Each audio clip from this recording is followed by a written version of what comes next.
The Velveteen Rabbit by Margery Williams. There was once a Velveteen Rabbit, and in the beginning he was really splendid. He was fat and bunchy, as a rabbit should be. His coat was spotted brown and white. He had real thread whiskers, and his ears were lined with pink sateen. On Christmas morning, when he sat wedged in the top of the boy's stocking with a sprig of holly between his paws, the effect was charming.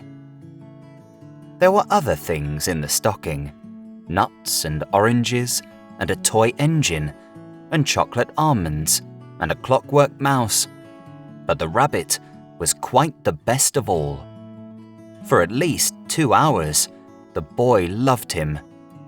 And then aunts and uncles came to dinner, and there was a great rustling of tissue paper and unwrapping of parcels. And in the excitement of looking at all the new presents, the Velveteen Rabbit was forgotten.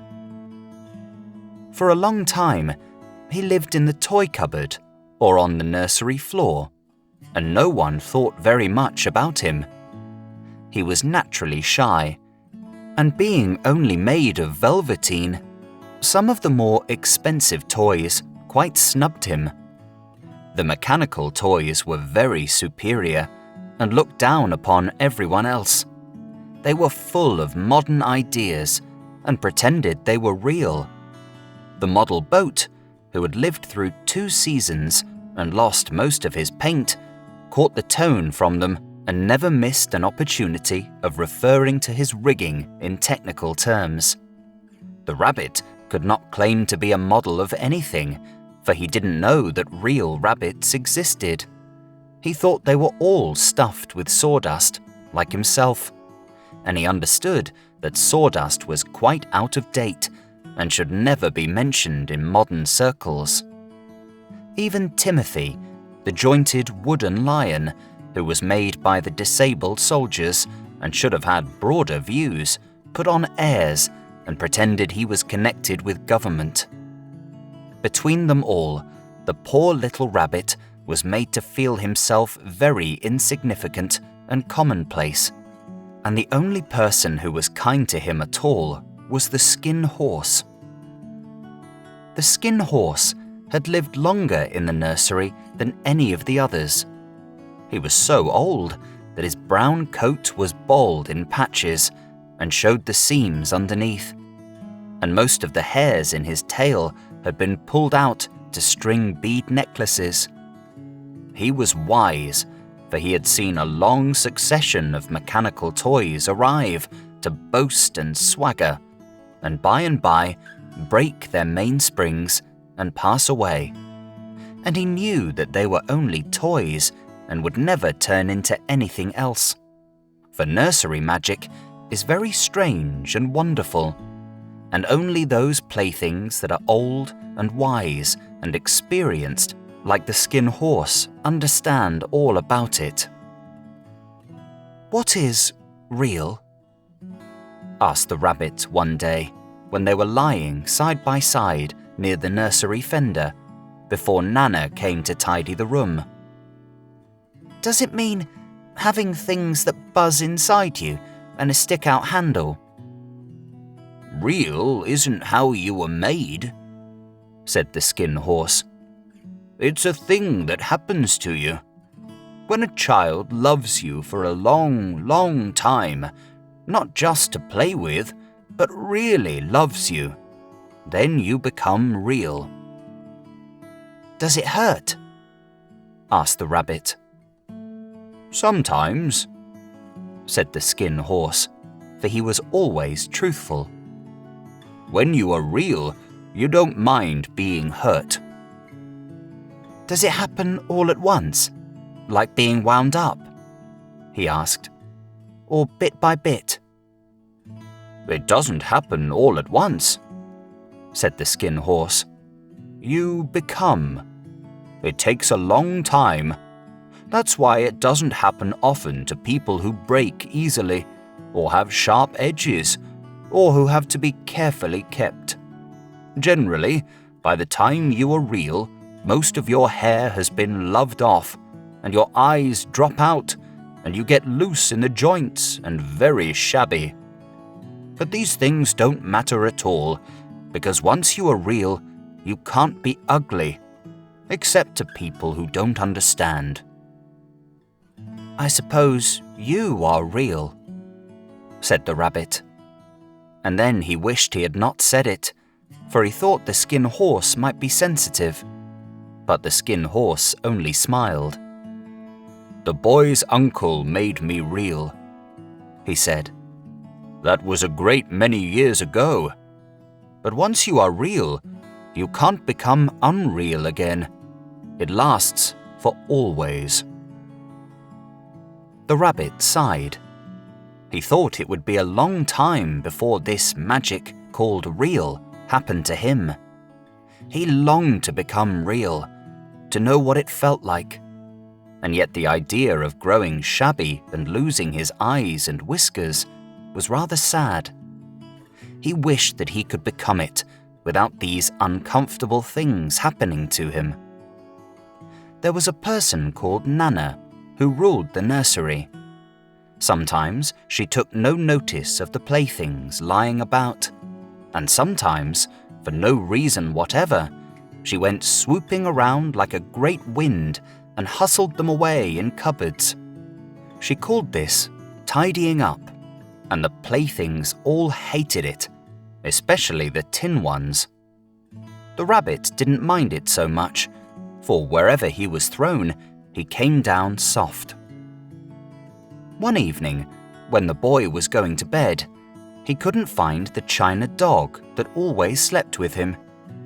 Nana was in a hurry, and it was too much trouble to hunt for china dogs at bedtime, so she simply looked about her, and seeing that the toy cupboard door stood open, she made a swoop. "Here," she said, "take your old bunny. He'll do to sleep with you." And she dragged the rabbit out by one ear and put him into the boy's arms. That night, and for many nights after, the Velveteen Rabbit slept in the boy's bed.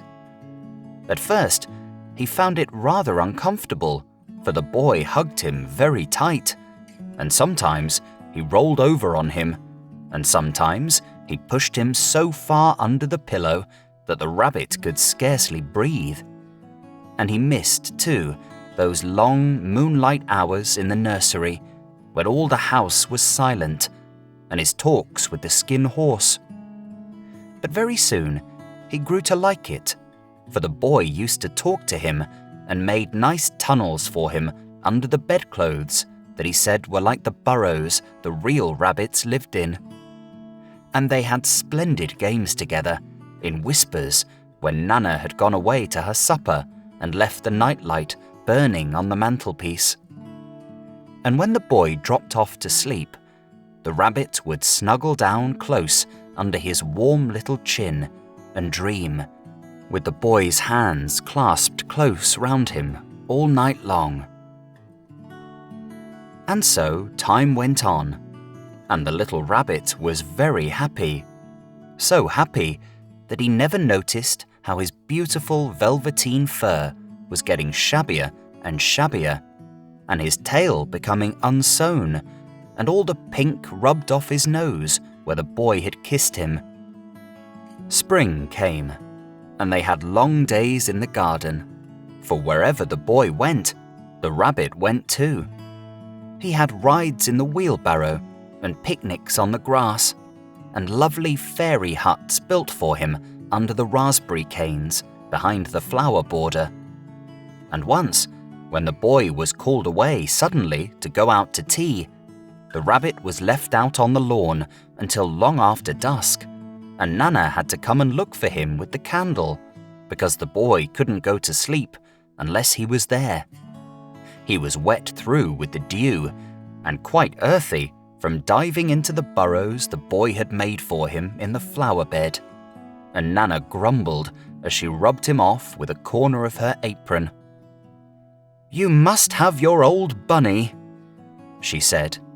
"Fancy all that fuss for a toy." The boy sat up in bed and stretched out his hands. "Give me my bunny," he said. "You mustn't say that. He isn't a toy, he's real." When the little rabbit heard that, he was happy, for he knew that what the skin horse had said was true at last. The nursery magic had happened to him, and he was a toy no longer. He was real. The boy himself had said it. That night, he was almost too happy to sleep, and so much love stirred in his little sawdust heart that it almost burst, and into his boot-button eyes that had long ago lost their polish, there came a look of wisdom and beauty, so that even Nana noticed it next morning when she picked him up and said, "I declare if that old bunny hasn't got quite a knowing expression." That was a wonderful summer. Near the house where they lived, there was a wood, and in the long June evenings, the boy liked to go there after tea to play. He took the Velveteen Rabbit with him, and before he wandered off to pick flowers or play at brigands among the trees, he always made the rabbit a little nest somewhere among the bracken where he would be quite cozy, for he was a kind-hearted little boy, and he liked Bunny to be comfortable. One evening, while the rabbit was lying there alone, watching the ants that ran to and fro between his velvet paws in the grass, he saw two strange beings creep out of the tall bracken near him. They were rabbits like himself, but quite furry and brand new. They must have been very well made, for their seams didn't show at all, and they changed shape in a queer way when they moved. One minute they were long and thin, and the next minute fat and bunchy, instead of always staying the same like he did. Their feet padded softly on the ground, and they crept quite close to him, twitching their noses, while the rabbit stared hard to see which side the clockwork stuck out, for he knew that people who jump generally have something to wind them up. But he couldn't see it. They were evidently a new kind of rabbit altogether. They stared at him, and the little rabbit stared back, and all the time their noses twitched. "Why don't you get up and play with us?" one of them asked. "I don't feel like it," said the rabbit, for he didn't want to explain that he had no clockwork. "Ho!" said the furry rabbit. "It's as easy as anything." And he gave a big hop sideways and stood on his hind legs. "I don't believe you can," he said. "I can," said the little rabbit. "I can jump higher than anything."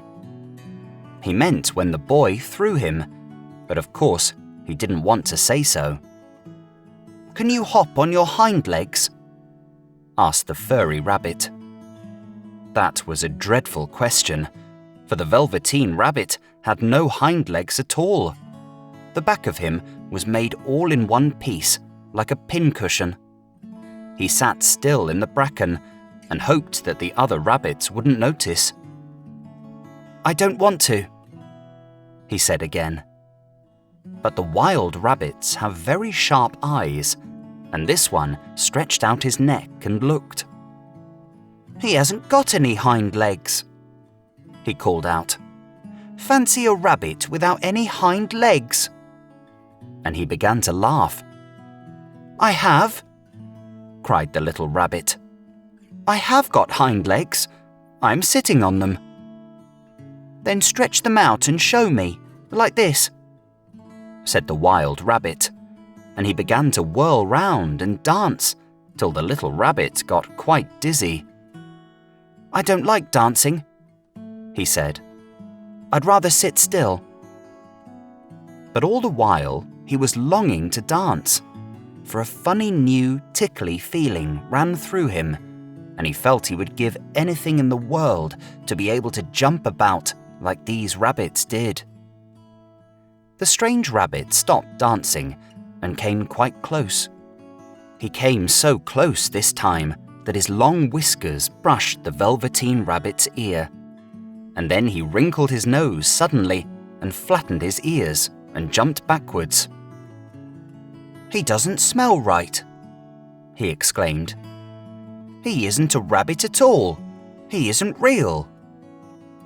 "I am real," said the little rabbit. "I am real. The boy said so." And he nearly began to cry.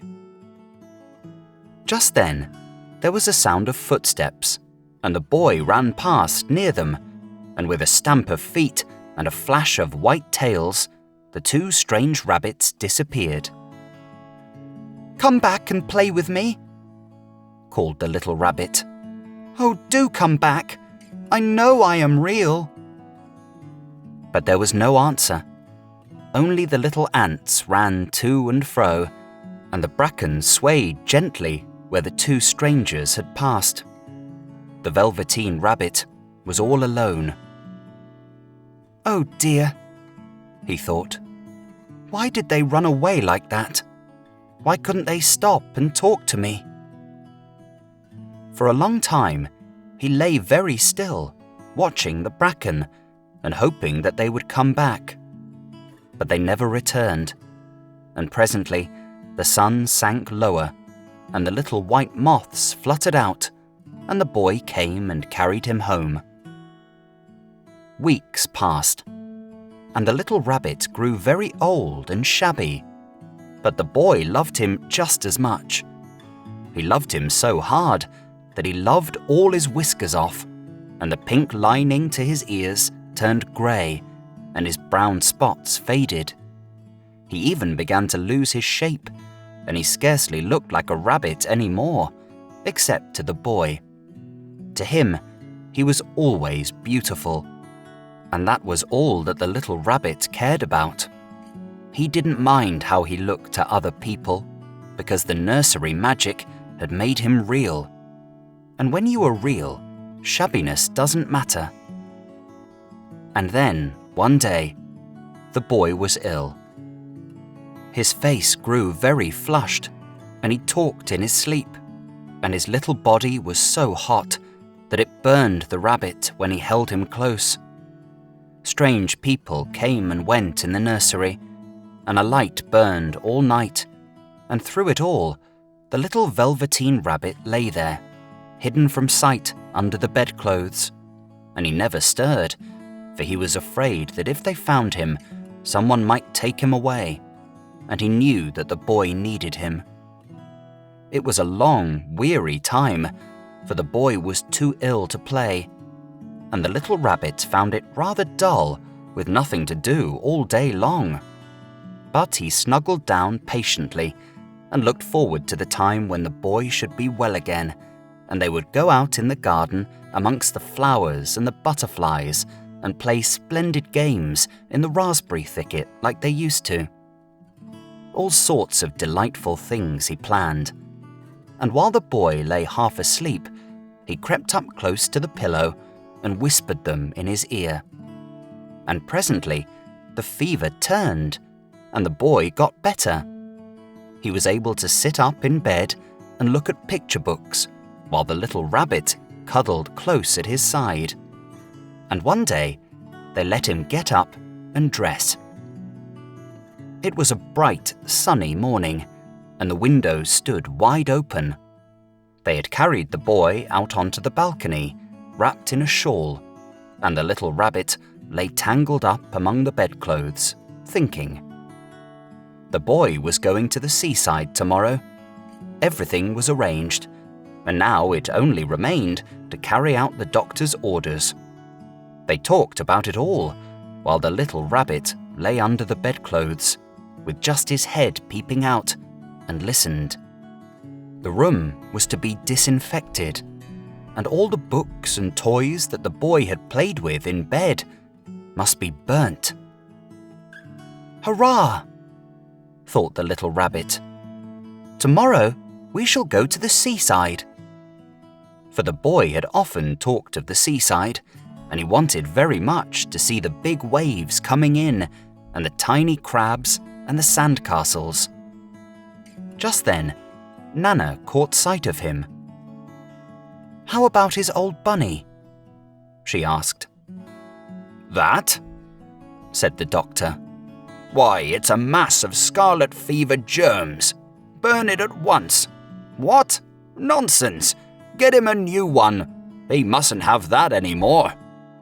And so the little rabbit was put into a sack with the old picture books and a lot of rubbish and carried out to the end of the garden behind the fowl house. That was a fine place to make a bonfire, only the gardener was too busy just then to attend to it. He had the potatoes to dig and the green peas to gather. But next morning he promised to come quite early and burn the whole lot. That night, the boy slept in a different bedroom, and he had a new bunny to sleep with him. It was a splendid bunny, all white plush with real glass eyes. But the boy was too excited to care very much about it, for tomorrow he was going to the seaside, and that in itself was such a wonderful thing that he could think of nothing else. And while the boy was asleep, dreaming of the seaside, the little rabbit lay among the old picture books in the corner behind the fowl house, and he felt very lonely. The sack had been left untied, and so, by wriggling a bit, he was able to get his head through the opening and look out. He was shivering a little, for he had always been used to sleeping in a proper bed, and by this time his coat had worn so thin and threadbare from hugging that it was no longer any protection to him. Nearby, he could see the thicket of raspberry canes, growing tall and close, like a tropical jungle, in whose shadow he had played with the boy on bygone mornings. He thought of those long sunlit hours in the garden, how happy they were, and a great sadness came over him.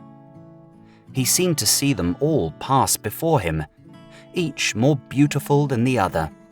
The fairy huts in the flower bed, the quiet evenings in the wood where he lay in the bracken and the little ants ran over his paws, the wonderful day when he first knew that he was real. He thought of the skin horse, so wise and gentle, and all that he had told him. Of what use was it to be loved and lose one's beauty and become real, if it all ended like this? And a tear, a real tear, trickled down his little shabby velvet nose and fell to the ground. And then a strange thing happened, for where the tear had fallen, a flower grew out of the ground, a mysterious flower, not at all like any that grew in the garden. It had slender green leaves, the color of emeralds, and in the center of the leaves, a blossom like a golden cup. It was so beautiful that the little rabbit forgot to cry and just lay there watching it. And presently, the blossom opened, and out of it there stepped a fairy. She was quite the loveliest fairy in the whole world. Her dress was of pearl and dewdrops, and there were flowers round her neck and in her hair, and her face was like the most perfect flower of all. And she came close to the little rabbit and gathered him up in her arms and kissed him on his velveteen nose that was all damp from crying. "Little rabbit," she said, "don't you know who I am?" The rabbit looked up at her, and it seemed to him that he had seen her face before, but he couldn't think where. "I am the nursery magic fairy," she said. "I take care of all the playthings that the children have loved. When they are old and worn out, and the children don't need them anymore, then I come and take them away with me and turn them into real. "Wasn't I real before?" asked the little rabbit. "You were real to the boy," the fairy said, "because he loved you. Now you shall be real to everyone." And she held the little rabbit close in her arms and flew with him into the wood. It was light now, for the moon had risen. All the forest was beautiful, and the fronds of the bracken shone like frosted silver. In the open glade between the tree trunks, the wild rabbits danced with their shadows on the velvet grass. But when they saw the fairy, they all stopped dancing and stood round in a ring to stare at her. "I've brought you a new playfellow," the fairy said. "You must be very kind to him and teach him all he needs to know in Rabbitland, for he is going to live with you forever and ever." And she kissed the little rabbit again and put him down on the grass. "Run and play, little rabbit," she said. But the little rabbit sat quite still for a moment and never moved. For when he saw all the wild rabbits dancing around him, he suddenly remembered about his hind legs, and he didn't want them to see that he was made all in one piece. He did not know that when the fairy kissed him that last time, she had changed him altogether, and he might have sat there a long time, too shy to move, if just then something hadn't tickled his nose. And before he thought what he was doing, he lifted his hind toe to scratch it. And he found that he actually had hind legs. Instead of dingy velveteen, he had brown fur, soft and shiny. His ears twitched by themselves, and his whiskers were so long that they brushed the grass. He gave one leap, and the joy of using those hind legs was so great that he went springing about the turf on them, jumping sideways and whirling round as the others did. And he grew so excited that when at last he did stop to look for the fairy, she had gone. He was a real rabbit at last, at home with the other rabbits. Autumn passed, and winter, and in the spring, when the days grew warm and sunny, the boy went out to play in the wood behind the house. And while he was playing, 2 rabbits crept out from the bracken and peeped at him. One of them was brown all over, but the other had strange markings under his fur, as though long ago he had been spotted, and the spots still showed through. And about his little soft nose and his round black eyes, there was something familiar, so that the boy thought to himself, "Why, he looks just like my old bunny that was lost when I had scarlet fever." But he never knew that it really was his own bunny, come back to look at the child who had first helped him to be real.